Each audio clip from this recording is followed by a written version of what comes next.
Thank you for staying with us, and a warm welcome to those who've just joined us. This is All Angles on eNCA. Let's take you back to our top story now. Deputy Transport Minister Sindisiwe Chikunga is visiting survivors of a horrific accident in Limpopo. 21 people died after a bus collided with a cash-in-transit van before plunging into a river on the N1 in Makhado on Monday.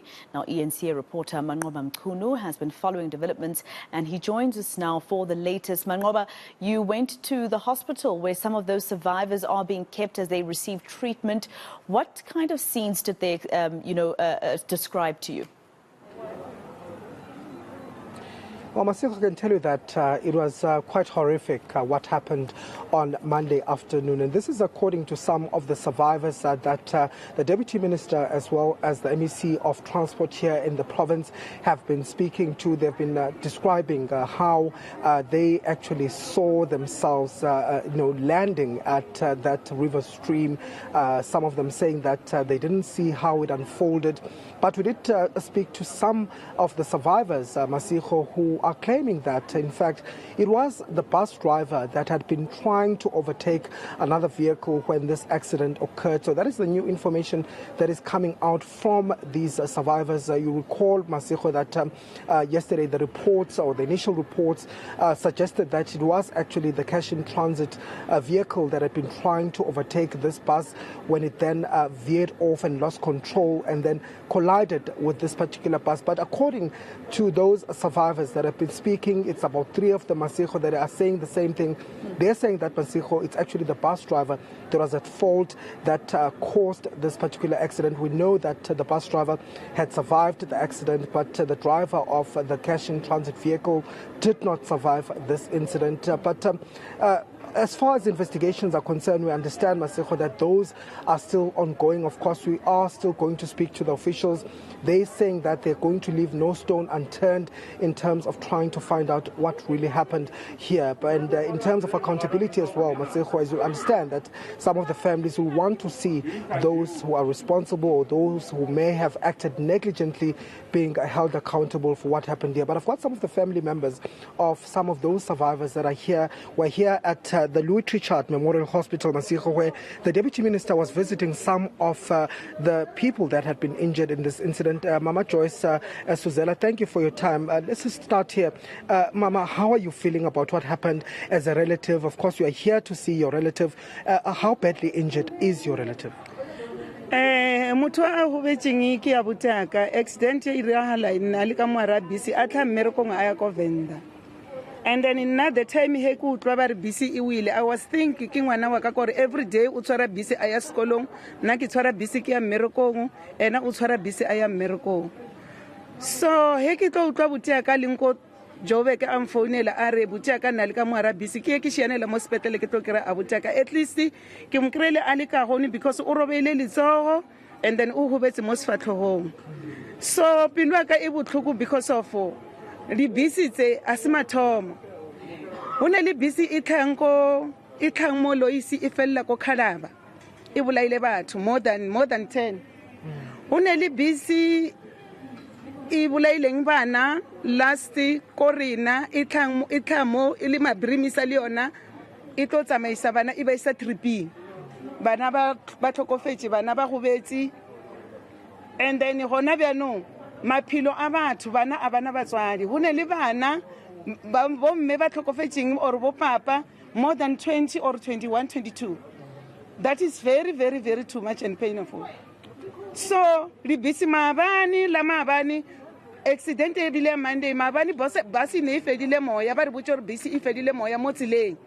So nna ntse ke ibolela nke khopela hore batho ba modimo nna bisi tse re reka ditikete o tura re rekela bana every day re khopela hore di bisi di serviceiwe ka baka la hore ka ngwaga re khawana le maphelo a batho ba bantsi.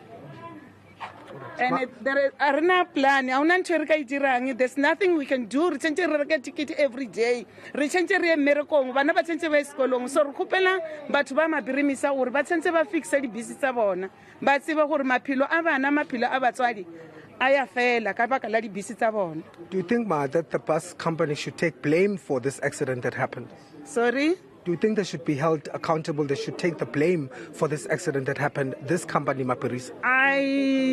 I really, yeah, they can blame her.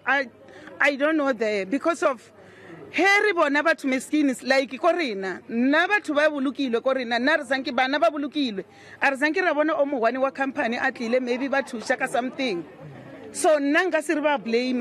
That is why ke fila botlhoko le nna ke re ke happy ka baka la boteka ka re boteka o ne le bana ba 5 hona bjano nka be a tsamaile a tlwetse bana le mosadi. Okay, now let's talk about the conditions. You talked about the fact that the buses are not in a condition. What is it that you're seeing as customers when you get into those buses, and do you think that you are safe in those buses? No, we're not safe. We're not safe because of every day. Sometimes really motileng driver o no re busy if edile moya re le ka mohare. What about motho mongwe aka fufa ka le fenster o tlo re botsa gore ena ha ona ntho ka e dirang busy a ina break. Mara o ibone from the time I see gore o tlo nametsa batho ba mmereko mara o botsa rena motileng gore busy a ina break. So awana unama issues amaningi ala mabhasi mayimapha ama issues enwabheka every day. Yeah, mabisi ane le di issues tse ntshi ene le di driver di tsamaisa speed ene ho ka se bolele wa botsa driver gore ke bona ka re busy speed o tlo botsa gore ke ya emisa ntene wa follow o tla bona re kanamela ene when at that time we don't have every money or we sorry ticket which means o tsentse o tsamaye ka busy every day. Yeah. Thanks, Ms. Joyce, for speaking to us. Well, there was Joyce Suzela, one of the family members, just describing that, they're quite shocked as a family. She says that her brother was involved in an accident and she learned of this on Monday. And she had initially thought that it was actually a child that was injured here because her child also uses these buses known as Mapirisa buses here in the province. They travel daily on those buses. She says that when she heard this, she had thought that it was a child, but only to learn that it was a brother. The brother is injured. He has injuries on his face, Masiho. He has injuries also on his hands. But also she's lamenting the state of the buses, saying that, as commuters, they've been raising issues as far as the safety is concerned, the conditions of these buses, they are not in a good condition. She says, in fact, just yesterday there was a bus that was reported to have run out of one of the tires had punctured along the way. But that's how just these buses are usually filled of issues. She says that sometimes the buses would not come on time, and saying that really this is what has been concerning them, pleading for some sort of intervention as far as the conditions of these buses. She says they hope that they will be serviced because many of them are not being serviced by this company, but also speaking about speed, saying that some of them speed even when they're driving these commuters. So those are some of the issues she's raising, but of course she says that they are devastated about what happened because her brother has 5 children, and if he had passed away in this accident, he would have left his 5 children. And of course they are crying also with some of the families that have also lost loved ones. So those are some of the details coming out of this story. Of course, we have been hearing from some other survivors as well who have been raising issues as far as the safety of these buses is concerned, and I guess it goes to the investigation as well as to whether or not that will form part of the investigation. That's the question we're still going to be posing to the officials who are here on the scene.